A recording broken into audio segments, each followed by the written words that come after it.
This World Cup is like a galaxy of superstars all descending on our country, all in India. Remember, not India, Pakistan, Sri Lanka, Bangladesh. This World Cup is not shared. They're all in India, and here we are waiting to see all of them. How do you pick two players per side to watch out for?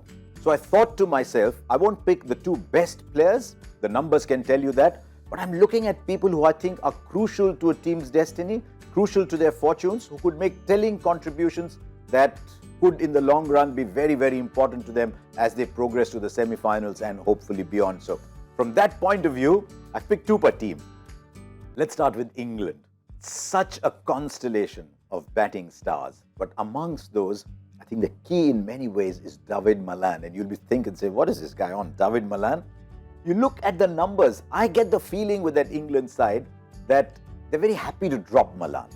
I don't know, I could be wrong, it's just a perception from the outside.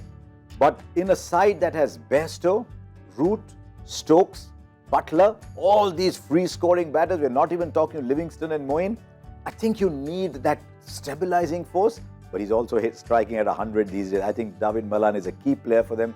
So indeed is Mark Wood, because they desperately need pace. It's a side that's full of medium pacers, or that curiously named fast medium or medium fast, which I've never understood in my life. So I think they need that extra pace, and Mark Wood will be critical. So my choice for England is Mark Wood and David Malan. What about Australia? Once again, I think a wonderfully balanced side. But given the fact that they don't have Ashton Agar, they've only got one spinner in their side, I think the second spinner in Indian conditions will be absolutely crucial. It helps that he's a gun in the field and he can be a floater in the batting order. But I think for Australia to go ahead, they need this little Maxwell magic in the middle. I think is an absolute key player for them. And with the new ball, a left-hander is always important. You look at 2015, it was Mid-Starks tournament. You look at 2019, it was Mid-Starks tournament. Does he have the firepower? Does he have that swing? Does he have enough one-day cricket behind him? We'll discover as we go along. But to me, for Australia, the two key players for me are Glenn Maxwell and Mid-Stark. Let's look at South Africa then. That top six is absolutely fantastic. There is one player in there, and all of us on the cricket circuit have been talking about him for the last couple of months. But now everyone's agog and everyone is buzzing around Heinrich Klaasen. His numbers against spin are fantastic, and towards the end, he actually reminds you a little bit of A.B. de Villiers. I think with that batting order, the finish of Klaasen is the key.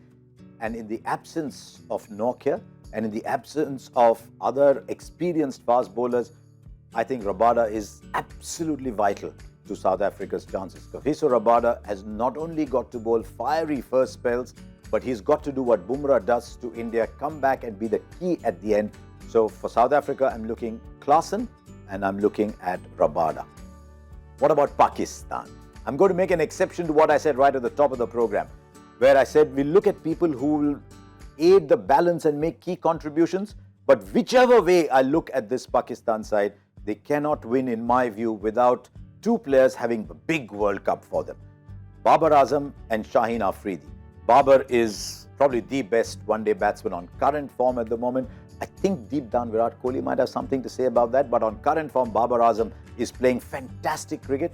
And Shaheen Afridi, if he doesn't take wickets with a new ball, the side is a little bit in trouble. So to me, for Pakistan, it's Babar Azam and Shaheen Afridi. What about India? I was so tempted to say Kuldeep Yadav, because wickets in the middle overs are so often the key to winning, and Kuldeep has been fantastic. But I look at two other players who I think could own this World Cup. For India to go far, India must have Hardik Pandya playing those two roles well. The role of the finisher, not necessarily the role of the innings builder, but in that finisher's role, India don't have too many other options. If you're going into the last 10, there's Jadeja, then maybe Ashwin, maybe Shardul, but you need Hardik Pandya to play that role. And with all the talk around Rohit Sharma and Virat Kohli and KL Rahul, I think Shubman Gill quietly will be India's big bet with the bat. So with India, I'm looking Shubman Gill and I'm looking Hardik Pandya. New Zealand. You always think Kane Williamson, and yes, Kane Williamson is a key. He's coming back from injury, but we don't know how much of Kane Williamson we will see, how fit he is, how match fit he is. And so somebody else will have to take the load off Kane Williamson. Devon Conway is that player for me. I have a lot of time for Conway in all forms of the game.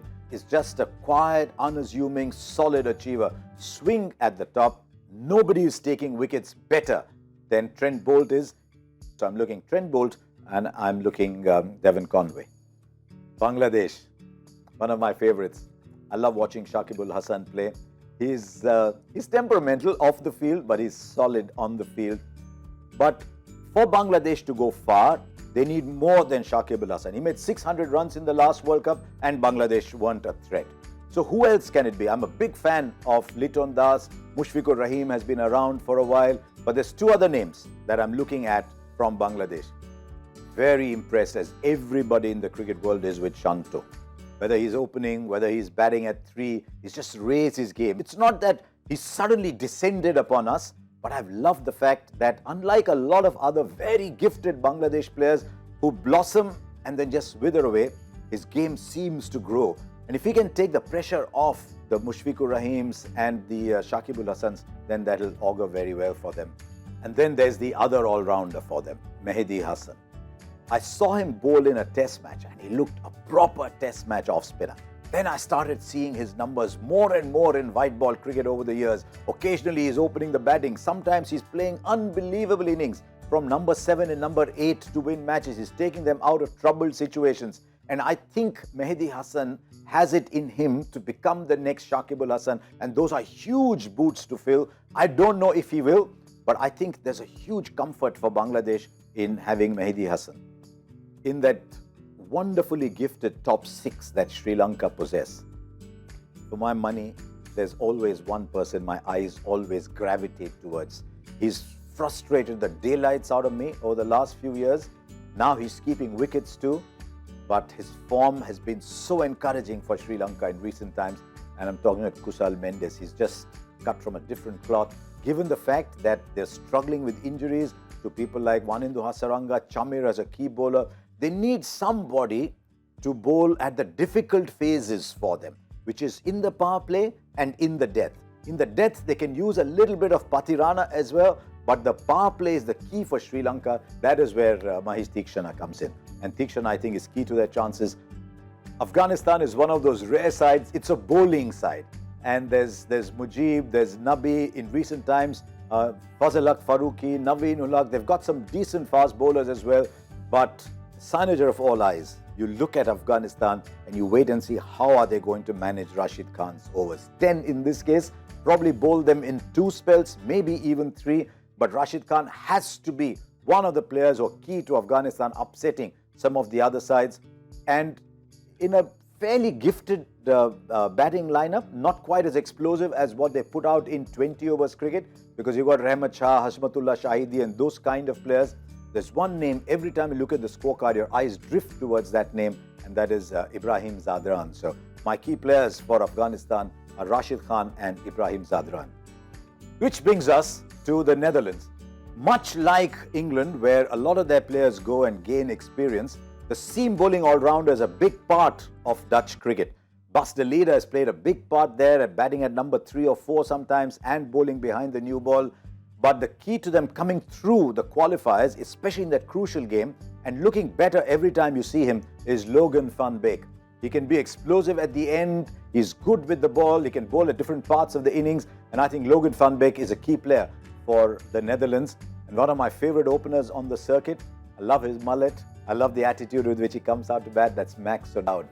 Vikramjit Singh is a good player, as I said, Bas de Leede, Scott Edwards, a couple of other players coming back from county cricket, Colin Ackerman and the others coming back in. But Max O'Dowd is definitely their number 1 batter. So for me, in the Netherlands, my eyes are on Max O'Dowd and Logan van Beek. So there you are. Those are my players to watch out for. It's a great exercise to do by yourself. To all of you who are watching this blog or excited about the World Cup, just go through those squads and say, right, where will my eyes travel to when these teams are playing? It's a good exercise, a good way to build up excitement at the World Cup.